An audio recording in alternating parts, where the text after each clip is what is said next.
Barang siapa mengasihi aku, ia akan dikasihi oleh Bapa-Ku, dan aku pun akan mengasihi dia dan menyatakan diriku kepadanya. Janji Yesus kepada kita. Shalom semuanya. Jam 2 pagi. Kamu terbangun tanpa alasan. Tidak ada suara, tidak ada mimpi buruk. Cuma mata kamu tiba-tiba terbuka dan pikiran kamu langsung penuh. Bukan penuh sama daftar kerjaan, bukan penuh sama utang yang belum lunas, tapi penuh dengan satu wajah. Di tengah kesunyian itu, ada rasa terkoneksi yang aneh. Bukan rasa takut, bukan rasa dihakimi. Rasa dilihat, dipahami, dan memahami. Kurang lebih, apakah kamu pernah ngalamin hal seperti itu? Momen di mana tiba-tiba kamu ngerasa ada yang hadir, padahal ruangan kosong. Banyak orang mikir kalau Yesus mau menyatakan diri. Caranya pasti dramatis. Cahaya nyala di langit. Suara guntur. Mujizat yang bisa direkam kamera dan diviralkan. Tapi coba baca ulang Alkitab. Setiap kali Yesus benar-benar menyatakan dirinya ke satu orang, caranya nggak pernah heboh. Caranya selalu personal, terarah. Kadang bahkan kamu tidak sadar kalau Yesus sedang datang mengunjungimu. Salah satu ayat kunci tentang kunjungan pribadi Yesus adalah dari ucapan Yesus sendiri di Barang siapa mengasihi aku, ia akan dikasihi oleh Bapa-Ku, dan aku pun akan mengasihi dia dan menyatakan diriku kepadanya. Yohanes 14 ayat 21. Menyatakan diri bukan buat pertunjukan, tapi buat menyelesaikan sesuatu yang lagi hancur di dalam kamu. Maka hari ini kita mau bahas 3 tanda kalau Yesus lagi mengunjungi hidup kamu sekarang, meskipun kamu enggak sadar. Dan di akhir, kamu akan tahu bukti-bukti yang bisa membongkar apakah ini perasaan doang atau beneran dikunjungi. Mari kita mulai. Tanda 1, hancurnya rasa malu. Tanda pertama gampang dikenali kalau kamu tahu kemana harus melihatnya, yakni ke rasa bersalah yang selama ini tersimpan diam-diam dalam hati kamu. Rasa malu itu tiba-tiba hancur tanpa penjelasan bila Yesus datang mengunjungi kamu. Ingat perempuan Samaria di Yohanes 4. Dia ke sumur siang bolong, bukan pagi-pagi kayak perempuan lain. Kenapa? Karena dia menghindar. Dia capek jadi bahan omongan. 6 suami atau 5 suami dan 1 yang bukan suaminya sudah cukup buat bikin dia jadi pusat gosip seumur hidup di kampungnya. Tapi waktu Yesus datang mengunjungi dia, perhatikan, enggak ada satu peristiwa yang isinya penghakiman. Yesus ternyata tahu semua fakta gelap tentang perempuan itu secara mendetail. Yesus tahu semua. Meski tahu semua, tapi kita melihat perempuan itu pulang bukan dengan sambil menunduk, tapi sambil lari penuh pelepasan. Sama kayak Maria Magdalena di Lukas 8. 7 roh jahat diusir dari dia. Bayangin, 7. Artinya sebelum ketemu Yesus, hidupnya bukan cuma berantakan, tapi terjajah dari dalam, tertindas parah. Nah, itulah yang mau kita tarik ke kamu. Jadi tanda pertama kunjungan Yesus adalah perubahan tiba-tiba dan tak terjelaskan dari perasaan benar-benar sendirian dan hancur menjadi perasaan benar-benar dilihat, aman dan dipulihkan. Bukan rasa takut dihukum, justru sebaliknya. Ada beban yang selama ini kamu pikul sendirian. Entah itu rasa bersalah karena keputusan masa lalu, entah rasa, aku ini rusak, aku ini enggak layak dicintai. Dan tiba-tiba beban itu diangkat. Setan penindas itu diusir. Bukan karena kamu berhasil memperbaiki diri, tapi karena ada Yesus yang datang dan bilang, "Aku tahu semuanya secara mendetail dan aku masih di sini untukmu." Kalau ada sesuatu yang lepas dari pundakmu tanpa kamu perbaiki sendiri, dan hati kecil kamu tahu kalau kamu dikasihi, itu bukanlah kebetulan. Itu tanda sejati kamu sedang dikunjungi Yesus. Tanda 2, dikenal sepenuhnya. Tanda kedua ini lebih tak terdeteksi. Tapi kalau kamu peka, bakal kerasa banget. Nathanael, salah seorang rasul, lagi duduk sendirian di bawah pohon ara. Yohanes 1 nyeritain momen ini singkat, tapi dalam. Waktu Filipus ajak dia ketemu Yesus, Yesus langsung ngomong sesuatu yang bikin Nathanael kaget setengah mati. "Sebelum Filipus memanggil engkau, aku telah melihat engkau di bawah pohon ara." Yohanes 1 ayat 48. Kenapa dalam? Nathanael tahu di bawah pohon itu dia cuma sendirian dan lagi mikirin sesuatu yang cuma dia sendiri yang tahu. Tapi Yesus tahu. Kejadian yang mirip juga terjadi sama Simon Petrus. Setelah semalaman enggak dapat ikan, tiba-tiba Yesus suruh dia tebar jala lagi. Dan jalannya penuh sampai mau robek. Reaksi Petrus bukan senang. Petrus malah jatuh berlutut dan bilang, "Tuhan, pergilah daripadaku, karena aku ini orang berdosa." Lukas 5 ayat 8. Kenapa reaksinya begitu? Karena Petrus sadar, orang yang di depannya ini bukan cuma bikin mujizat. Dia juga tahu isi hati Petrus yang paling dalam, yang paling enggak pantas sekalipun. Meski ini mirip dengan tanda pertama, tapi beda. Ini soal dikenal sepenuhnya. Buat kamu, tanda ini akan kerasa kayak gini. Tiba-tiba kamu dapat momen di mana kamu sadar, Tuhan tahu persis apa yang aku sembunyiin. Dia tahu ketakutan aku yang paling memalukan. Dia tahu kegagalan yang aku tutup rapat-rapat dari semua orang. Yesus tahu segalanya tentang aku. Dan anehnya, kesadaran itu gak bikin kamu lari, malah bikin kamu makin dekat.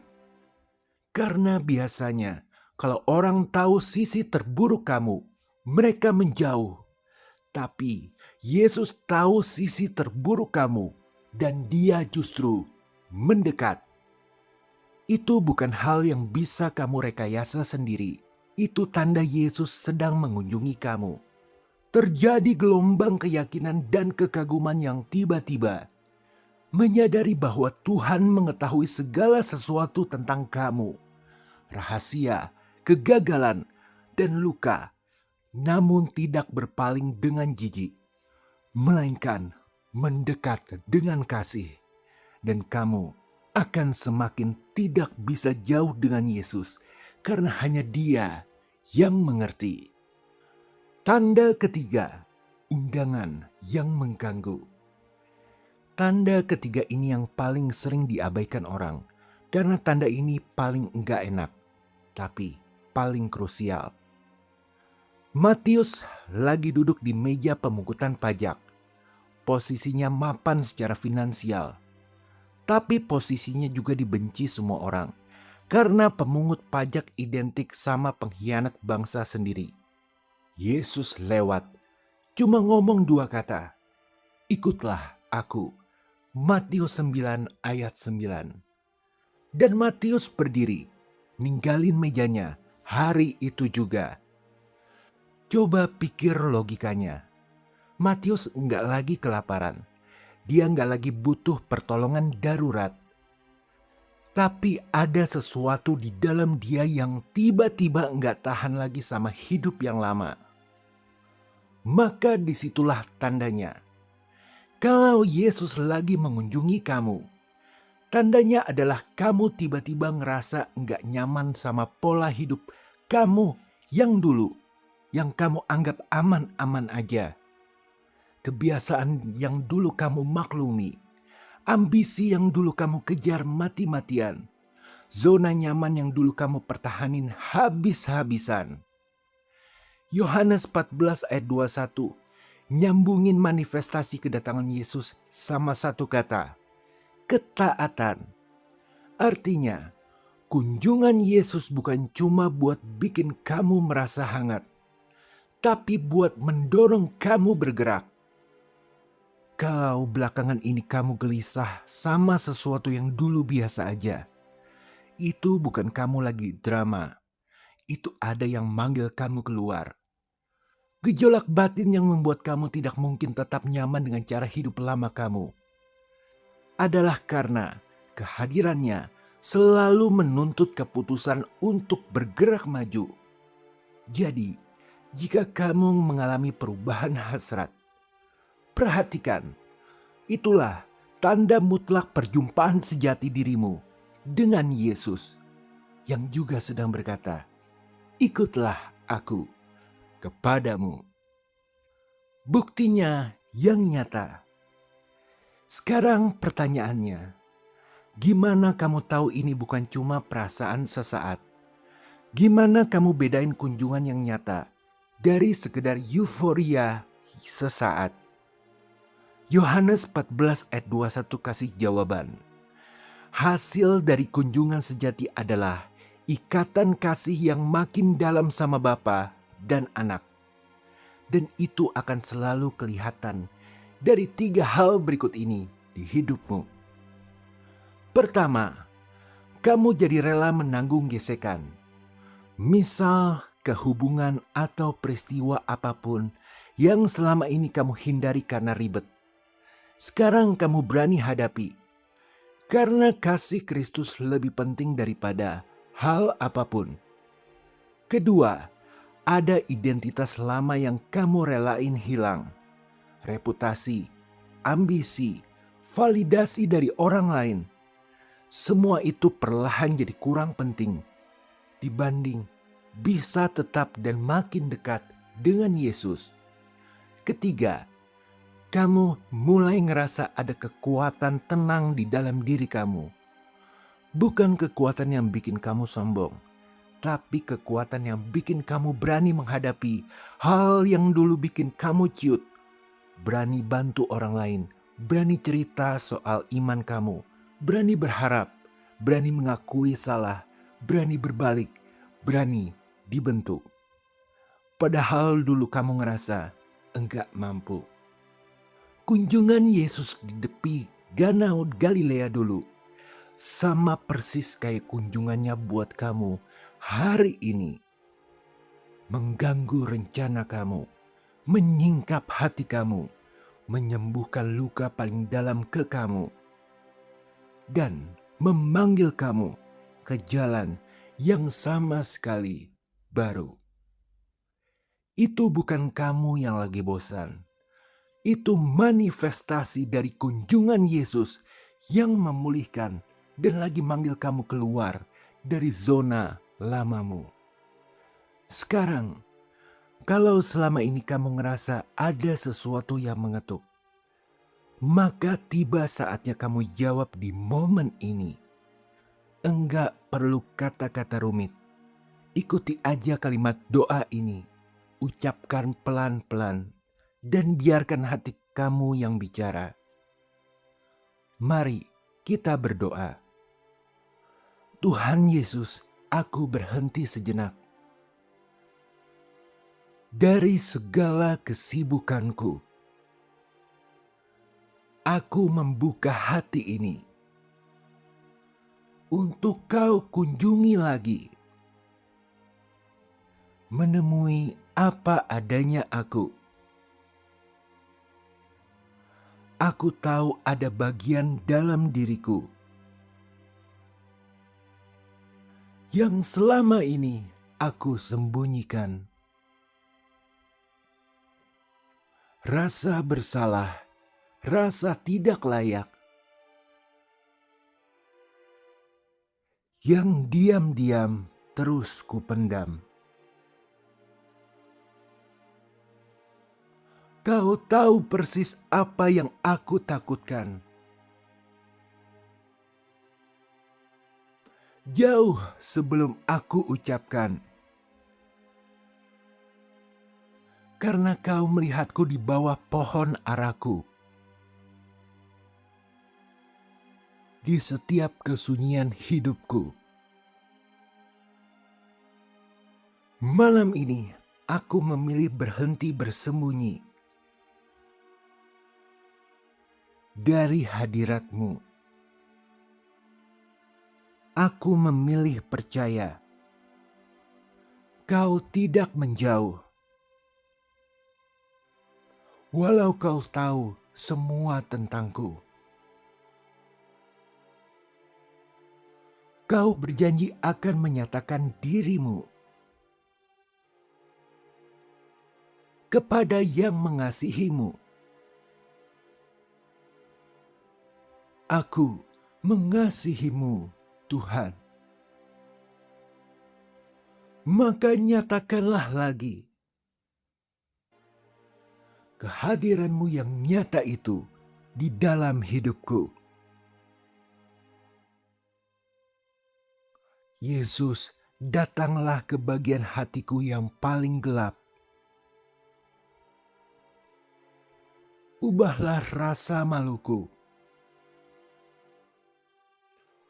menjadi kepastian bahwa aku dikasihi dengan lengkap. Aku serahkan zona nyamanku, kebiasaan lama dan identitas semu. Pakai aku sesuai rencanamu, bukan lagi menurut kemauanku. Aku dikenal sepenuhnya dan tetap dikasihi tanpa syarat olehmu. Mulai hari ini, aku hidup sebagai orang yang sudah dikunjungi Tuhanku. Dalam namamu, Yesus yang agung. Haleluya, amin. Sekarang, kalau kamu baru saja mengucapkan doa itu dengan sungguh-sungguh, percaya sesuatu baru saja terjadi. Bukan drama, bukan cahaya di langit. Tapi Yesus sudah, sedang, dan akan mengunjungi kamu.